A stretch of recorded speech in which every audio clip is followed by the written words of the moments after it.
Let's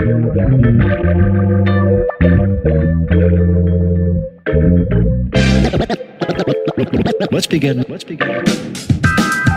Hi folks, so this week we are looking at a story of healing in the Gospel of Luke. It takes place on a Sabbath day. That's when everybody was taking a rest and had to stop doing all of their work. That was the rules. And it takes place in a synagogue, which was kind of like a place of worship, almost like a church in Jesus' day. And there's still synagogues around here in our city of London, but in lots of different places too. So Jesus is at the synagogue, he is teaching, and he sees a woman who apparently has been bent over for years and years, 18 years in fact. And Jesus invites her to come over, lays his hands on her, and she is healed. She leaps up from being crouched over after 18 years, and she praises God.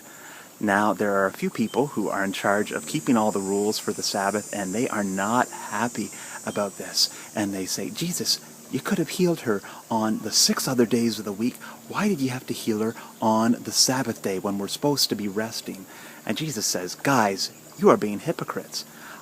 You would go and help an animal who had fallen in a ditch on a Sabbath day, but you're saying that I shouldn't help this lady who has been in bondage for 18 years? And everyone is just so excited that this lady has been healed that really those folks are put to shame.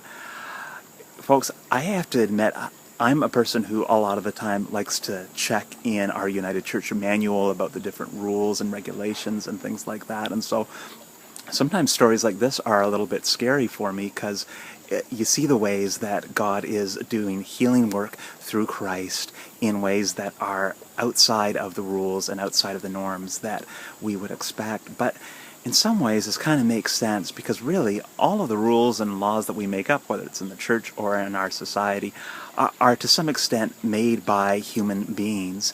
And we're trying to interpret where God's love is, but sometimes God is going to work outside of our understandings, and we need to be ready for that. And one of the things that we're encouraged to do in our curriculum for this week is to recognize, you know what, a lot of the time the world of kids and to some extent our youth is outside of our adult norms and customs, but we still need to be able to be looking for the ways that God is working in their lives as well. There's the example that's given in the curriculum where it says, a lot of the time at the coffee hour, all the adults are having their conversations and enjoying their beverages while the kids are running around underneath. But we need to recognize the ways that kids are present and in our lives, and that it's not just in our world and our grown-up importance that good things are taking place. Actually, God is working through them as well. So we need to be awake to that and aware of God's healing, forgiveness, love, all the great things that God does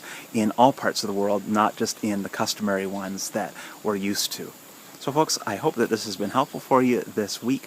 God bless. Looking forward to seeing you on Sunday. Listen carefully.